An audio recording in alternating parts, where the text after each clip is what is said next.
No paraíso eu sei que um dia voarei como querubim. Só de pensar que alegria que invade meu ser, e por isso eu canto assim. Nazareno, Nazareno, tu és tudo para mim. Nazareno, Nazareno, tu és tudo para mim. No céu vou viver cantando, de alegria ou coisa assim. Hoje já vejo os céus abertos, esperando por mim.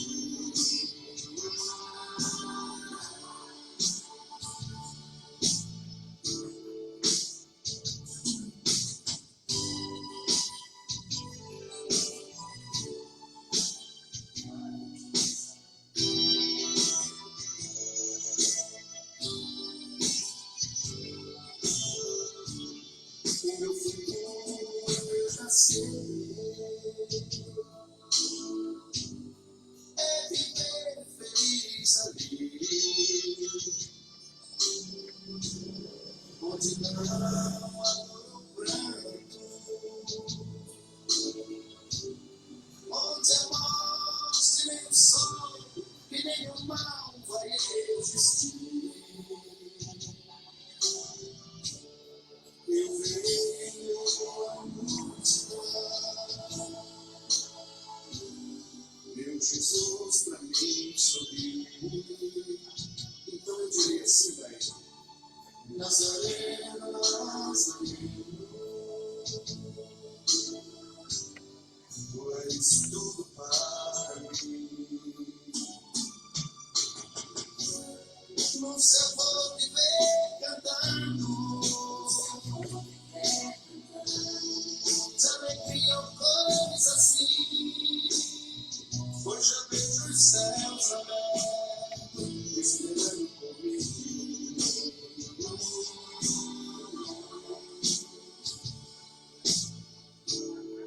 Nazareno, Nazareno, tu és tudo para mim. Nazareno, Nazareno, tu és tudo para mim.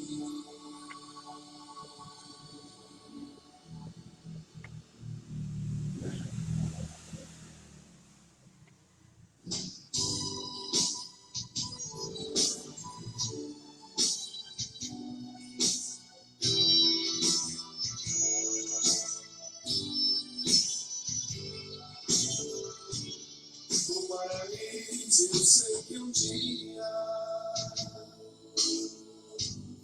voarei como querubim. Só de pensar que alegria que invade meu ser, e por isso eu canto assim. Nazareno, Nazareno,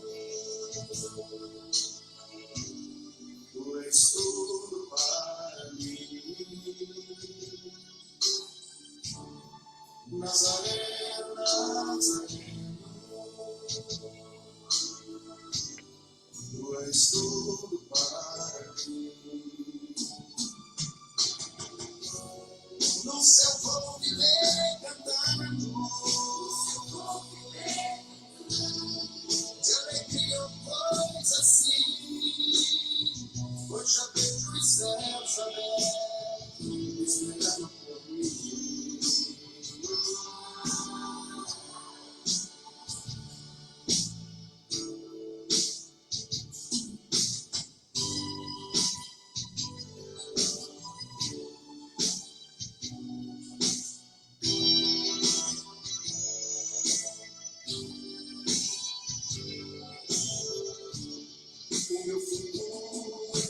nascer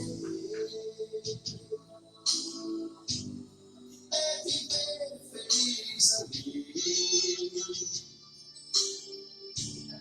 onde não há dor ou pranto,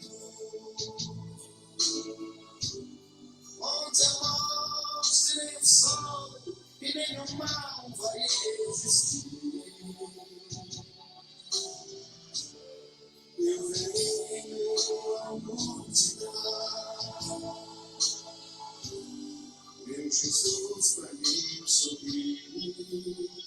Então eu diria assim pra ele: Nazareno, Nazareno, tu és tudo para mim. No céu vou me ver cantando,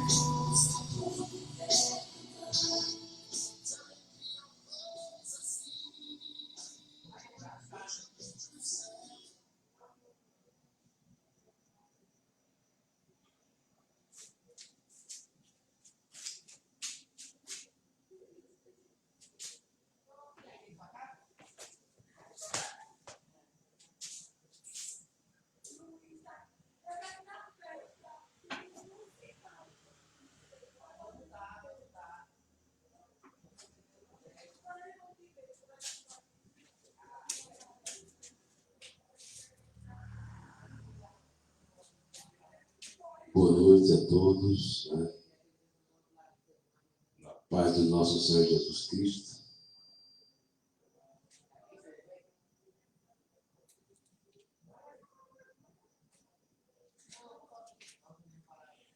Irmãos, eu venho avisar que todas as noites possíveis, mais cedo, que Deus me concedeu a graça de poder estar levando a verdade, né, do Evangelho, e muitas das vezes me senti frio, acomodado, mas só que agora não dá, tem que falar mesmo.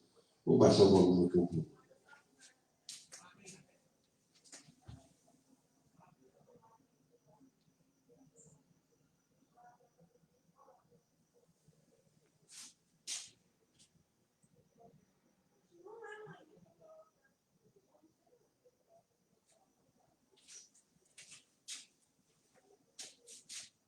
Porque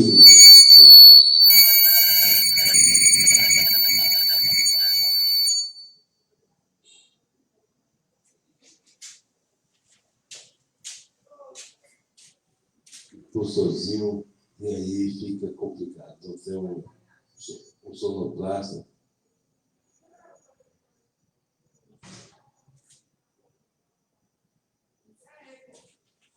Mas vamos levar assim o Evangelho. Vamos se preparar.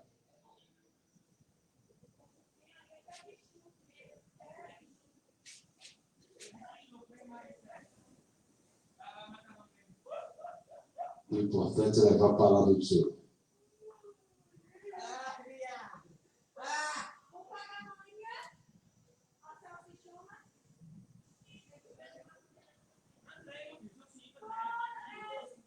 Estou aqui testando para ver se o som está bom. Amém, glória a Deus, glória a Deus. E aqui fora tem um pessoal que... Oi.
Estou aqui. A paz do Senhor Jesus. Amém? Glória a Deus. Aleluia. Vamos dar logo início. A gente vai terminar cedo, porque começou um pouco mais tarde.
Irmãos, como eu estava falando,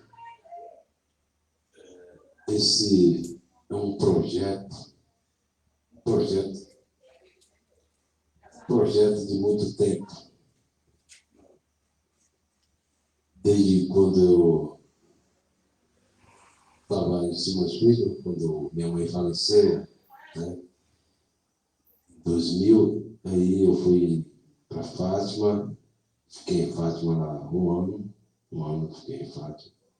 Em 2001, no final de 2001, fui para Simões Filho e lá eu comecei a frequentar as instituições evangélicas.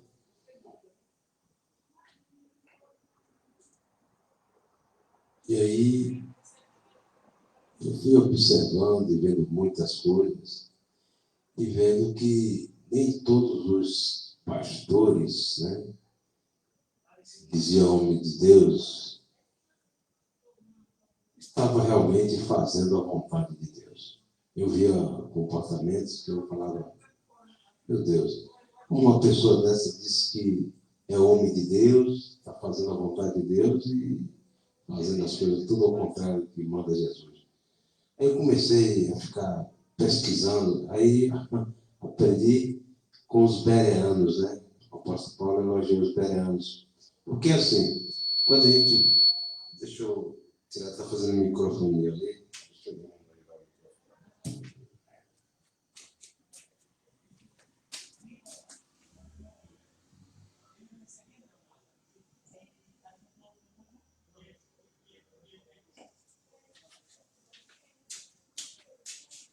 Amém? Amém? Pronto, acho que ficou melhor, ele está dando microfonia.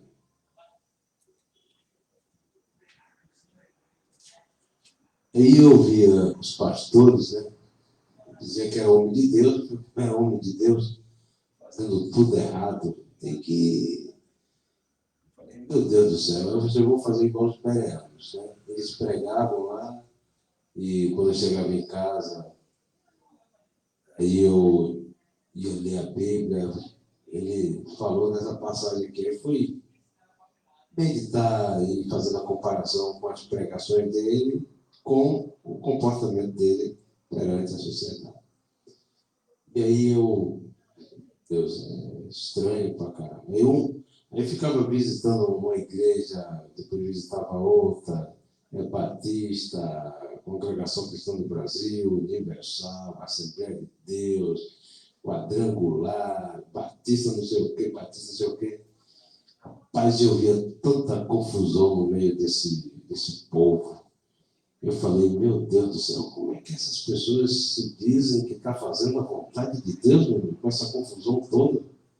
Me disse, porque a minha vontade era entrar na maçonaria, porque lá eu ouvia dizer que uns ajudam uns aos outros, né? Mas quando eu fui me aprofundando no conhecimento da maçonaria, eu vi que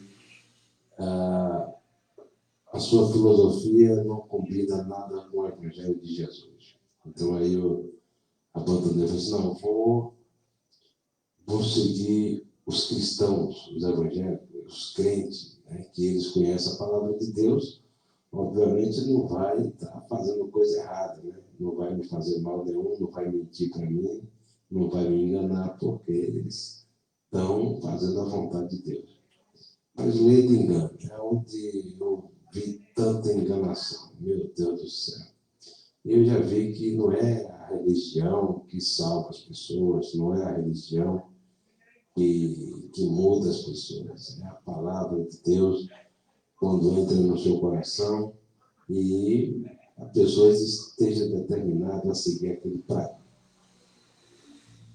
padrão, quase que não saía, aquele padrão que Jesus nos ensinou, que está lá escrito em Mateus 7,12, o que queres que os homens vos façam, fazei vós também a eles. Então, eu busco sempre, na medida do possível, fazer jus, né, o chamado de verdadeiramente cristão. A gente não é santo, eu não vou dizer que eu sou santo, eu sigo 100%, mas me esforço assim. Então, meus irmãos, antes de fazer uma leitura aqui do livro, esse livro aqui é um estudo bem aprofundado. O autor é Bruce Ashley, que por título A Ordem de Deus, para os cristãos congregarem para adoração e ministério. Mas antes de fazer a leitura e depois comentar, eu quero fazer a leitura aqui da palavra do Senhor, dos Evangelhos de Jesus Cristo, no livro de Mateus, capítulo 20, 25.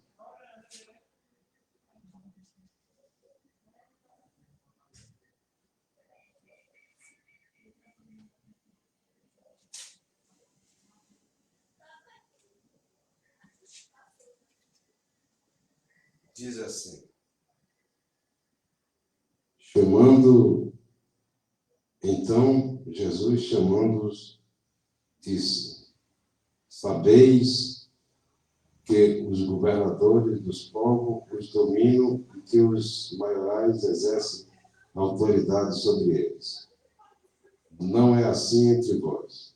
Pelo contrário, quem quiser tornar-se grande entre vós, será este o que vos sirva.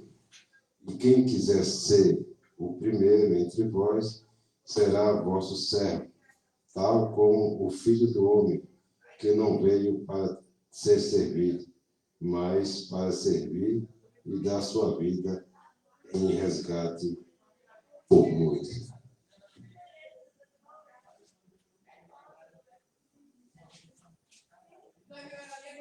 Veja bem, meus irmãos.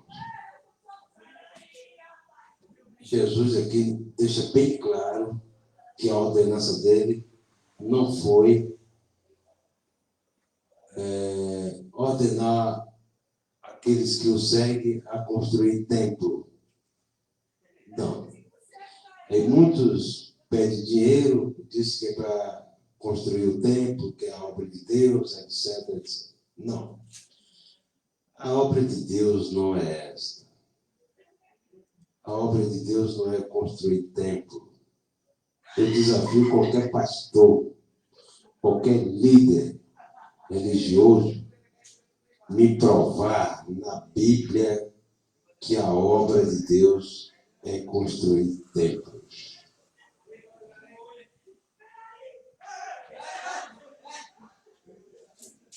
Não é construir templos.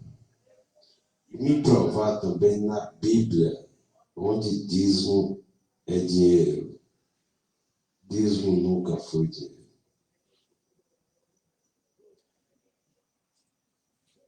Na verdade, a gente tem que pregar o amor. Pregar o amor. Ajudar os necessitados. Essa foi a missão que Jesus nos passou.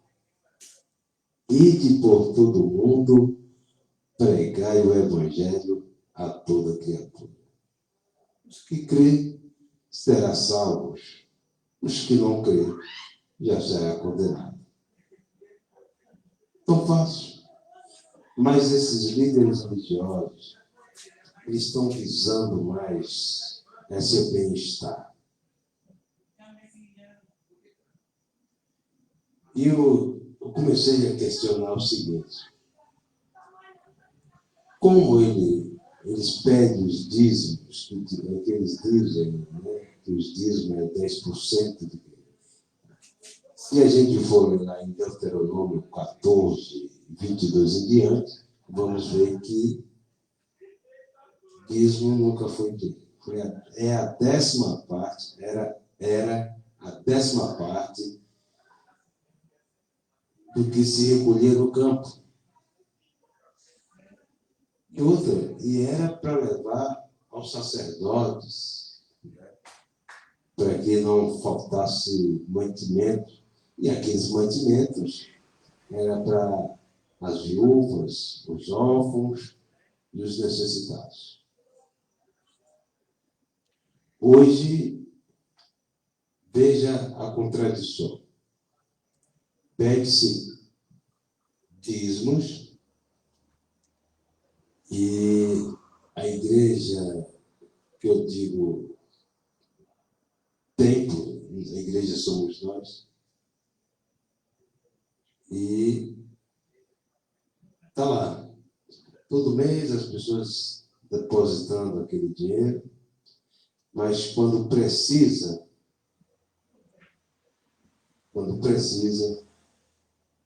não tem. E às vezes não tem nem oração. Às vezes as pessoas nem oram pelas pessoas, quanto mais dá uma parte daquilo que ela contribuiu, ou ele contribuiu todo mês.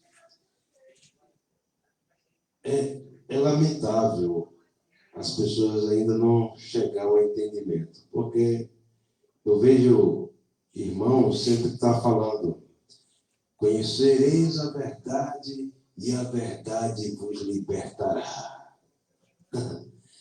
Mas, veja bem, muitos deles usam isso aí para pegar nos católicos. E esquece que essa citação bíblica está servindo para ele também. Conhecereis a verdade vos libertará. Do engano, esse negócio de estar dando dízimo, se você puder dar uma oferta, o que você puder dar, tudo bem. Agora, dar 10% e vir se justificar que a Bíblia tem respaldo para isso, não tem respaldo. Desafio pastor e líder religioso. E outra, desafio não para... desafio em praça pública. Vou pegar o mini-trio, botar na praça e ficar com a Bíblia, e os pastores que acham que dízimo é dinheiro e quiser contestar, reuniu todo mundo, a sociedade, principalmente os evangélicos, e você pedir para trazer a Bíblia também. Aí eu vou fazer a pergunta ao pastor, e o pastor vai me responder na Bíblia. A resposta tem que vir na Bíblia. E assim ele também pode fazer a pergunta a mim e responder biblicamente. Dizer que dízimo é dinheiro e que a obra de Deus, para fazer a obra de Deus, é construir templo. Eu provo na Bíblia que não é isso. Provo na Bíblia que não é. O importante para a gente seguir fazer a vontade de Deus é amar o teu próximo. Amar o teu próximo como a ti mesmo. Quanto irmãozinho necessitado se encontra dentro desses tempos evangélicos? Empregado, aluguel atrasado, passando necessidade. E cadê? Cadê o ministério congregacional para trazer uma solução para aquele irmãozinho? Lamentável, eu fiz parte, eu fui diácono da Igreja Assembleia de Deus. E eu tomei conta de igreja, passei necessidade, já morei em montes de favor, e eu não recebia um salário sequer. Hoje não, hoje está bom, hoje está fácil. Hoje, os irmãozinhos que entrar aí para tomar conta de congregação tem salário, mas no meu tempo era complicado, mas é assim mesmo. E me impediram até de ter oportunidade nos tempos. Aí eu pergunto a você, e isso é de Deus? A palavra do Senhor Jesus diz que aquele que meu Pai envia a mim, de maneira nenhuma o lançarei fora. Eu fui lançado fora. Isso prova que ali não é a casa de Deus. Não é a casa de Deus. Porque se fosse a casa de Deus, ninguém o botaria para fora.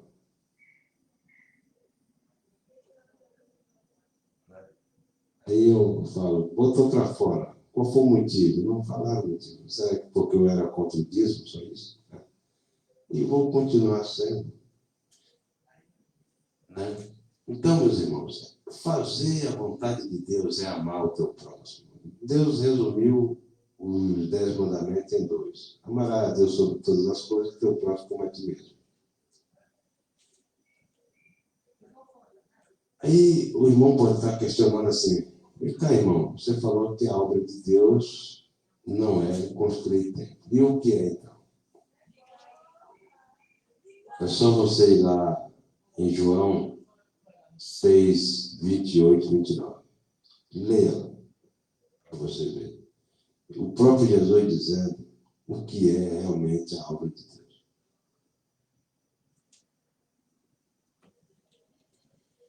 Eu vou fazer uma leitura aqui deste livro, A Ordem de Deus, do irmão Bruce Einstein,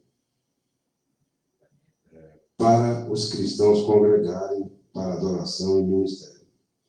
A resposta bíblica à ordem eclesiástica tradicional.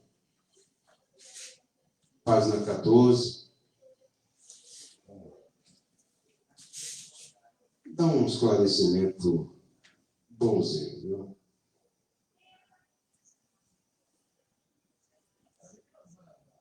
Um desafio ao fundamento bíblico do cristianismo denominacional. O que a gente vê aí é muitos líderes religiosos abrindo congregação, CNPJ, para estar tomando empréstimo de banco e endividando os seus membros. A verdade é essa. Vamos lá. Primeiro, que autoridade nos dá a palavra de Deus para estabelecermos igrejas denominacionais ou não denominacionais em meio ao testemunho cristão, quando as Escrituras condenam a criação de seitas e divisões entre os crentes? Referência: 1 Coríntios 1:10, 3:3, 11:18 a 19.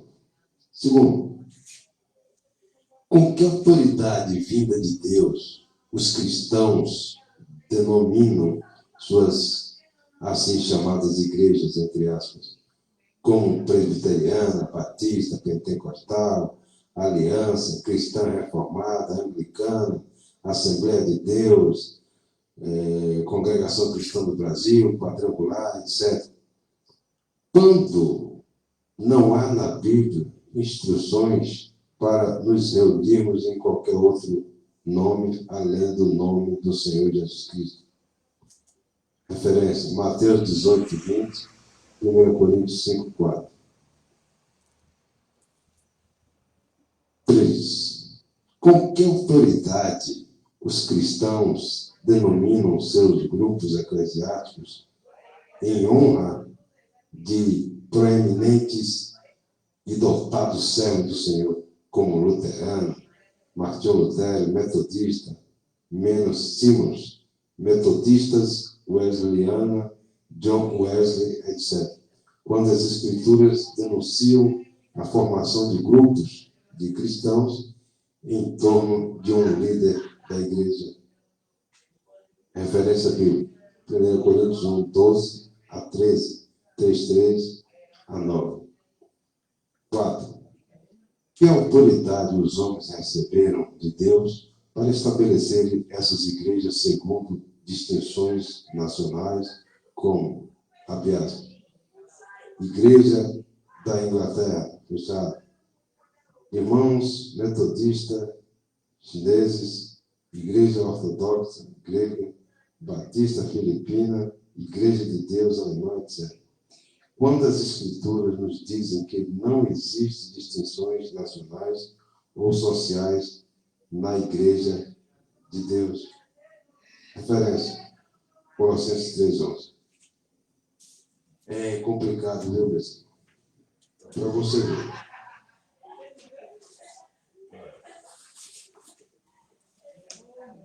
Sim.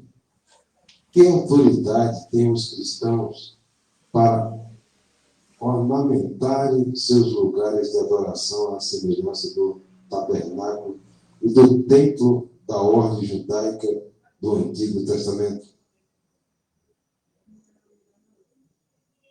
Muitos desses edifícios, chamados de igrejas, entre aspas, são ornamentados com ouro e outros materiais preciosos. Muitos desses edifícios, chamados de igreja, entre aspas, têm um altar. Outros têm partes do prédio destacadas como sendo mais sagradas do que outras.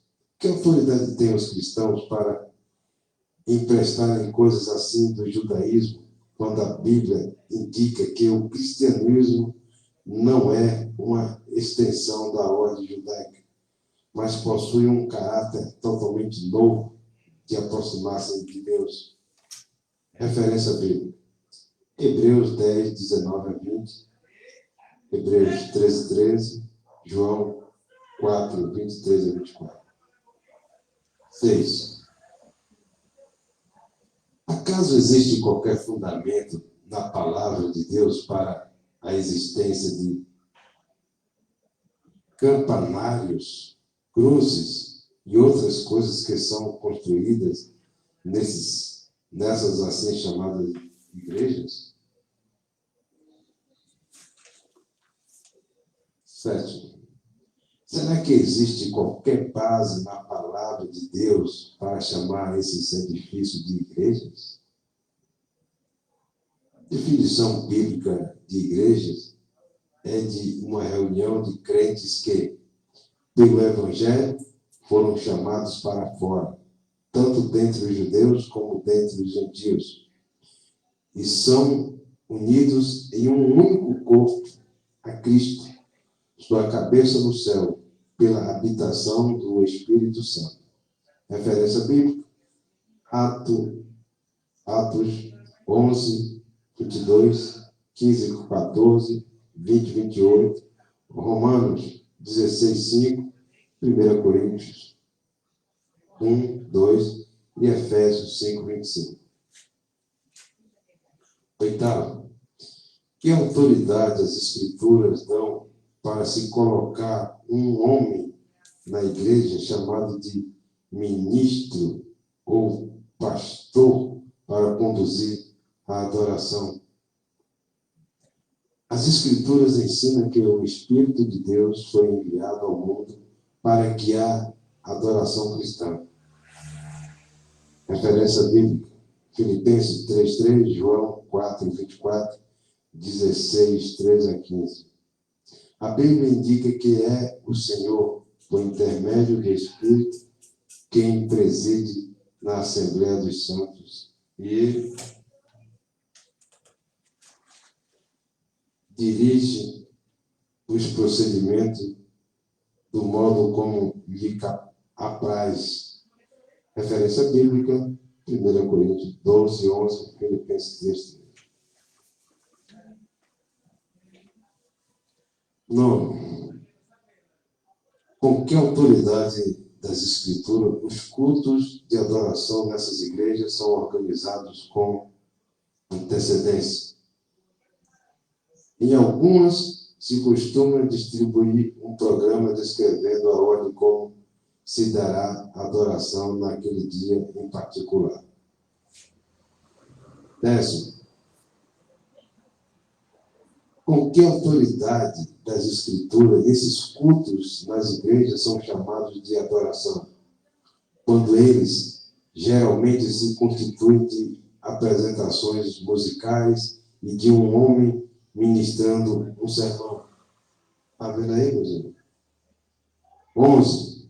Que autoridade o Novo Testamento dá para se utilizar instrumentos musicais na adoração cristã? A adoração cristã é aquela produzida no coração pelo Espírito de Deus, e não por meios mecânicos, através de mãos humanas. Atos, referência bíblica, Atos 17, 24, 25. Até porque o próprio Jesus disse: o meu Pai está em busca dos verdadeiros adoradores, os que adorem em espírito e em verdade. Porque Deus é espírito, e importa que os seus adoradores o adorem em espírito, disse Jesus.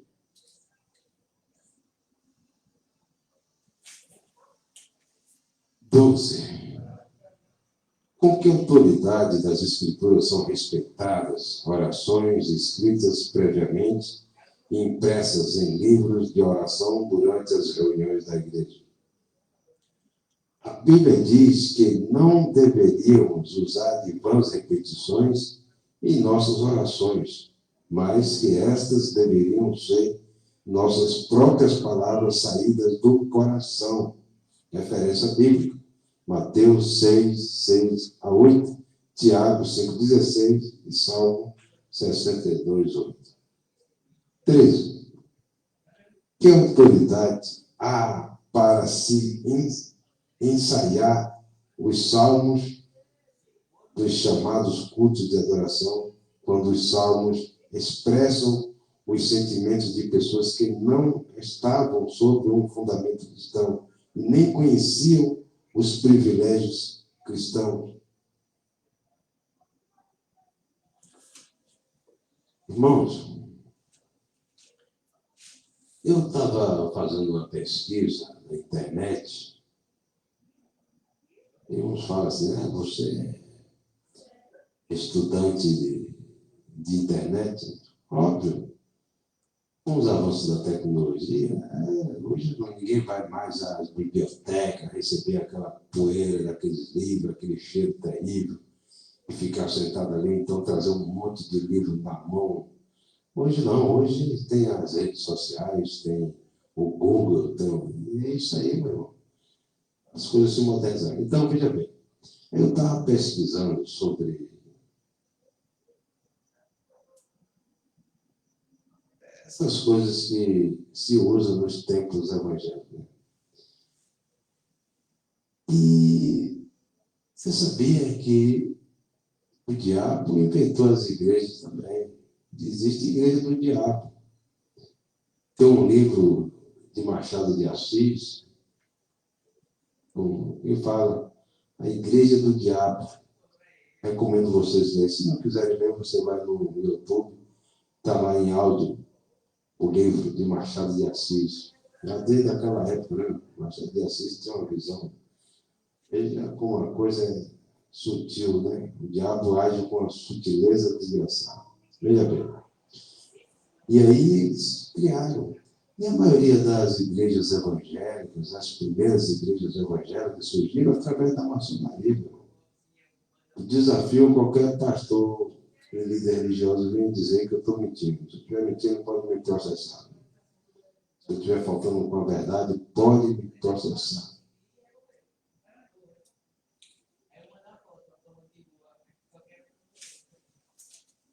Vamos lá. Quarto, por que a maioria das igrejas celebra a ceia do Senhor uma vez por mês ou a cada 3 meses, quando o costume da igreja nas Escrituras, inicialmente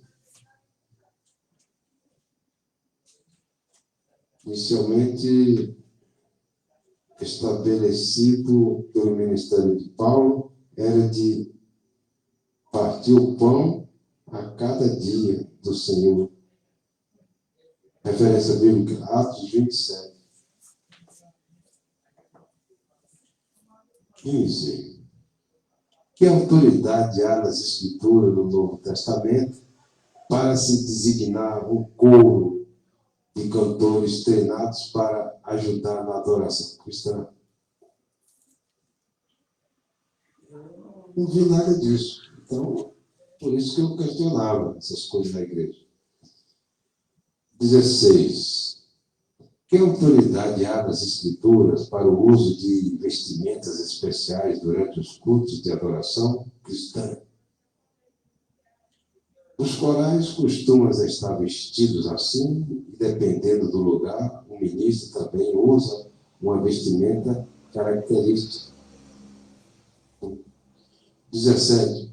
Que autoridade tem essas igrejas para permitir que mulheres preguem e ensinem publicamente, quando a Bíblia diz que o papel das irmãs não é uma atuação pública da igreja, seja na administração, seja no ensino e pregação? As Escrituras dizem que elas devem permanecer em silêncio na Assembleia. Referência bíblica, 1 Coríntios 14, 34 a 38. 1 Timóteo 2, 11 a 12. 18. Que autoridade há para as mulheres dessas igrejas orarem e profetizarem, ministrarem a palavra, com suas cabeças descobertas, quando a palavra de Deus diz que deveriam cobrir a cabeça? 1 Coríntios 11, 1 a 16. 19. Que autoridade as Escrituras dão para permitir que apenas certas pessoas, como o pastor ou ministro, se ocupem do ministério da palavra de Deus? Por que não há liberdade nessas igrejas para todos os que forem capacitados ministrarem guiados pelo Espírito? A Bíblia ensina que quando os cristãos se reúnem em assembleia, todos os varões devem ter liberdade para ministrar conforme o Senhor guiá-los, por intermédio do Espírito. 1 Coríntios 12, 6, 11, 14, 24, 26, 31. Beber um pouquinho de água aqui, que está secando a garganta. Volto nesse instante.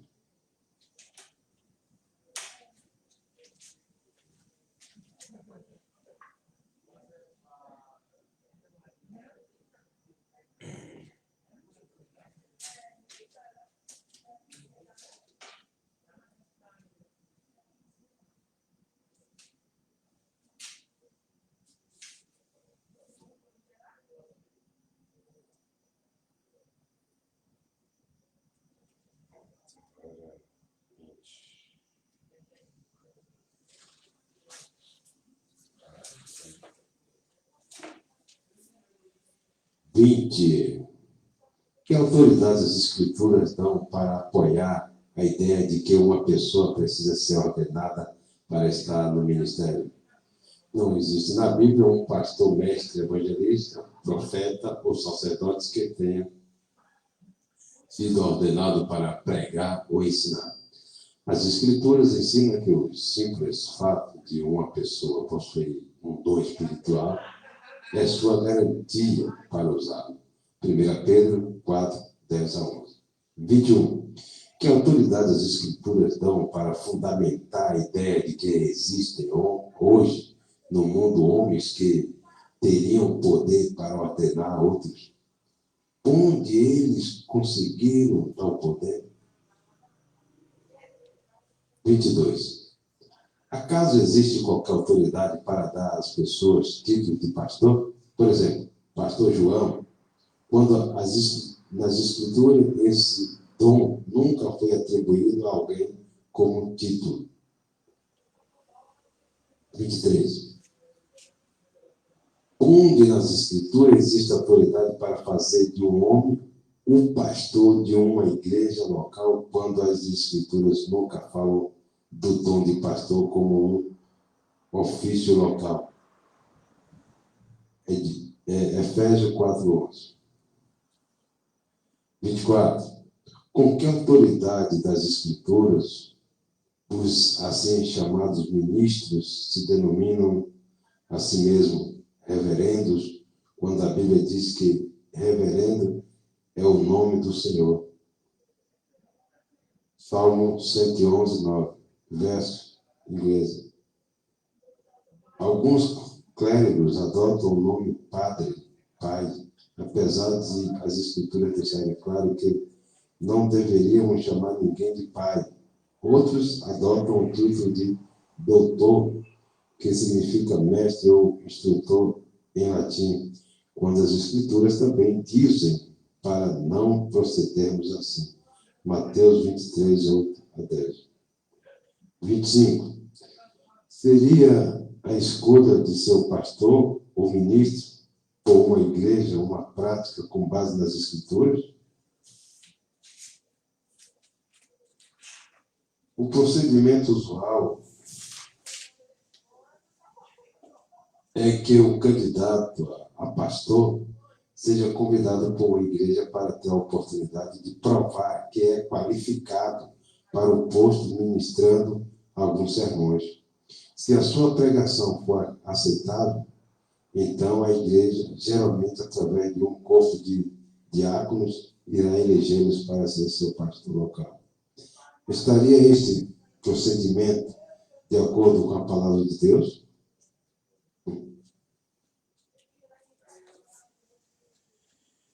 26. Onde nas Escrituras há autoridade para essas igrejas escolherem seus anciãos? Não existe na Bíblia uma única igreja que tenha escolhido seus anciãos. 27. Com que autoridade das Escrituras as igrejas tornam alguns dias santos e observam festas cristãs como Sexta-feira Santa, Dia de Todos os Santos, Quaresma, Natal, etc.? As Escrituras dizem que o cristianismo não tem nada a ver com épocas e dias especiais. Gálatas 4:10, Colossenses 2:16.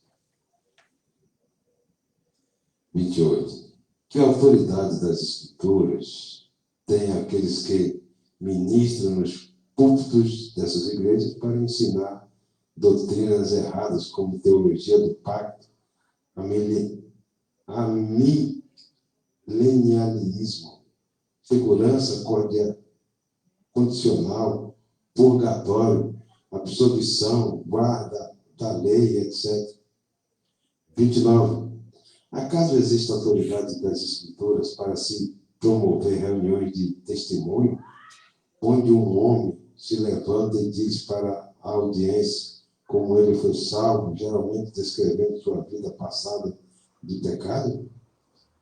30. Que autoridade há no Novo Testamento para se recolher dízimo, 10% de nossa receita, da audiência, quando o dízimo é claramente uma lei mosaica dada para Israel.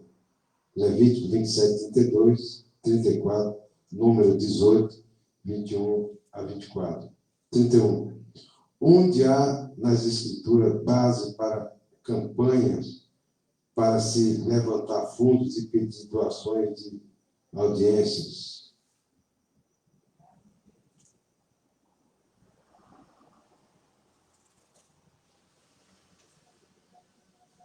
Audiências mistas de salvos e perdidos nessas igrejas. A Bíblia indica que os servos do Senhor não tomavam coisa alguma das pessoas deste mundo que não eram salvos, quando pregavam o Evangelho a elas. 3 João 3, terceiro João, né? 7. Terceiro João 7. 32. Seriam os seminários e escolas bíblicas o modo de Deus preparar um servo para o ministério? Conceder e receber diplomas e títulos, como doutor em divindade, seria uma prática fundamentada nas Escrituras? A Bíblia diz que não devemos dar títulos honoríficos uns aos outros. Jó 32, 21 a 22. Mateus 23, 7 a 12. 33. Será que existe qualquer fundamento na palavra de Deus para essas igrejas enviarem ministros e pastores para um determinado lugar para executarem uma obra para o Senhor? Costumamos ouvir comentários como: o pastor fulano foi enviado por tal organização. As Escrituras mostram que Cristo, a cabeça da igreja e Senhor da seara, é quem envia os seus servos para a obra que preparou para eles, por meio da direção do Espírito, e que a igreja deve tão somente reconhecer isso, estendendo ao servo a destra à comunhão. Referência bíblica: Mateus 9, 38, Atos 13, 1 a 4, Gálatas 2, 7 a 9. 34. Onde nas Escrituras vemos a ideia da igreja ser uma organização que ensina? Costumamos ouvir pessoas dizendo: nossa igreja ensina que. Na Bíblia não vemos a igreja ensinando, mas sendo ensinada por indivíduos que são levantados pelo Senhor. Atos 11, 26, Romanos 12, 7, Apocalipse 2, 7, 11, 17, 29, 13, 6, 13, 22, 1 Tessalonicenses 5, 27. Então é isso, meus irmãos. Este livro me parece uma característica pelos seus conteúdos literários, uma característica da Igreja Congregação Cristã do Brasil. Mas é como disse o apóstolo Paulo, a gente tem que ver de tudo e reter o que é bom. E em algumas partes aqui, concordo plenamente com tudo que foi dito aqui. Agora, referindo à Igreja Congregação Cristã do Brasil, as suas liturgias, seus cultos, eu concordo, porque a igreja somos nós, né? Somos nós. Mas é isso. Então, aí, alguns podem até me perguntar: mas você não está com a igreja? Não, meu irmão, isso aí não é igreja, não. Não, a igreja somos nós mesmos. Isso aqui eu coloquei o nome aqui, Pórtico de Salomão, tá? E fiz esse símbolo aí, só para identificar a minha pessoa no meio evangélico. Porque quem vê Fred assim, vai dizer: essa regra é sobre Deus, agora é ateu, não é que. Então isso aqui só é para identificar. Quando a pessoa vê isso aqui, deve ser Fred ali e tal. Ali é o local onde Frexo ensina, prega o Evangelho, etc. Então é isso, meu irmão. para servir a Deus não precisa de tanta formalidade, aquele negócio. Pega, o cristão, ele tem que ter domínio próprio. Tem que ter domínio próprio. Tem instituições aí que proíbem tantas coisas que a Bíblia não proíbe. Eles não podem isso, não podem aquilo, é pecado isso, é pecado. E a Bíblia não fala nada disso. Amém? E pronto, já é 10 horas, vou ficando por aqui. E que Deus continue abençoando todos vocês, dando sabedoria, abrindo entendimento e buscando a verdade. Cuidado com esses templos aí, essas pseudo-igrejas que estão nesse mundo, principalmente aqui em Paripiranga. Quando você for fazer uma visita, você presta atenção no que o pastor está ensinando. Preste atenção nos púlpitos, se você vê a Arca da Aliança, se você vê castiçais, se você vê tanto enfeite, tanta... Fuja desses ambientes que não está trazendo a palavra de Deus como deveria trazer. Viu? Muito cuidado para não se embriagar. Cuidado mesmo. E se alguém assistir e questionar, converse com o seu pastor. E se quiser, a gente faz aqui uma mesa redonda. A gente bate um papo e aprende um com os outros, viu? Quando eu cito aqui nomes e as pessoas se sentirem ofendidas, eu cedo os mesmos microfones que eu falei, que eu citei, eu cedo os microfones para a pessoa que se defender. Valeu? Um forte abraço e que Jesus continue nos abençoando e nos protegendo e livrando de todo mal. Amém? E amanhã temos mais, e amanhã prometo a vocês que será mais cedo. Valeu? Forte abraço. Fica com Jesus no coração. Valeu? Tchau.